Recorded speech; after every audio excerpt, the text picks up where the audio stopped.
رايحين نقدموا مع بعض وصفه اللي هي شوربه الشامبينيون. شنو نحتاج انا هنايا؟ رايحه ندير مغرف الزبده، زدت لها شويه زيت. هنايا ندير بحبه خلط خله هكذا، نبدلو هذاك الخل.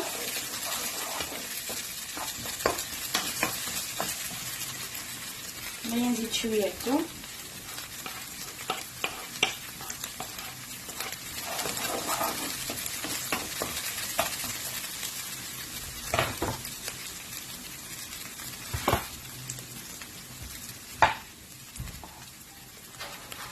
انا هنايا نزيد كميه من الشامبينيون الابيض. انا هنايا نزيد كميه من الشامبينيون الابيض من بعد ما دبال لي الخل هذا.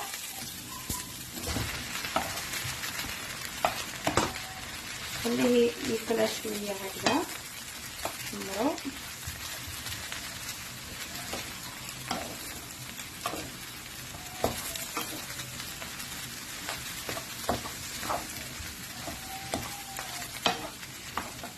بالطريقه هنايا من بعد ما قرب يدخل لي الشامبينيون نزيدلو شويه هكذا.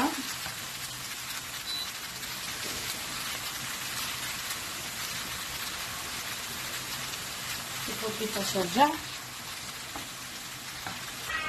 فوالا. من بعد ما تبدا من بعد ما تخلى لي الشامبينيون تبان لي هكا، ندير له الكريمه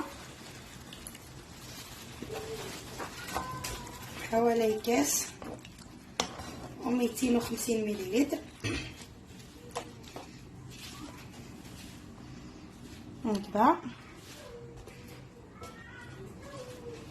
هنايا نجيب ندير الملح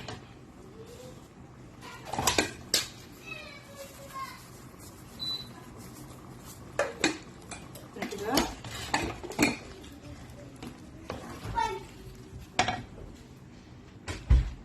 ندير لها حوالي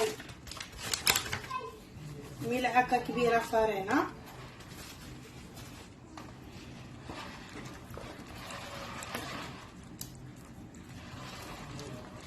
باش تختارلي.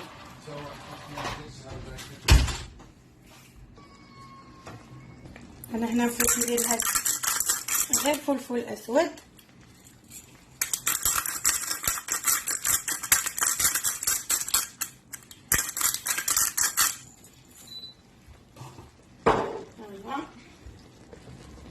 هنايا اللي تحب تضيف لها جبن مبشور حوالي الجبن طهي.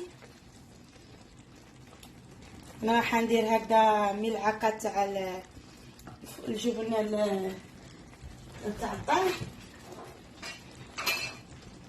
او 2 حبات جبن الطري.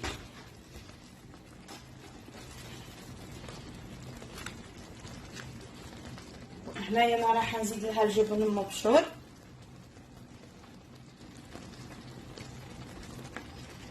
هذا.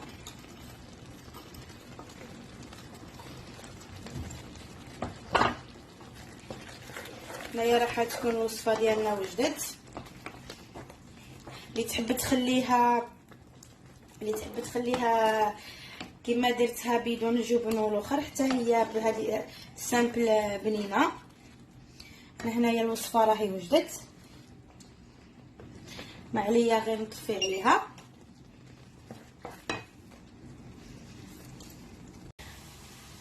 هذه كانت وصفه لنهار اليوم، نتمنى تجربوها وتعجبكم.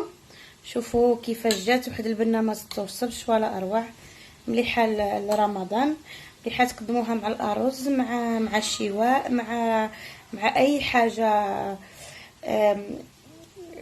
مشويه ولا. شوفوا كيفاش جاتني خضراء، شوفوا روعه روعه. الى الملتقى ان شاء الله في وصفه قادمه اخرى. ما تنساوش ديروا لنا جيم الفيديو باش تشجعونا نقدم لكم في كل مره وصفه. نتلاقاو باذن الله. السلام عليكم.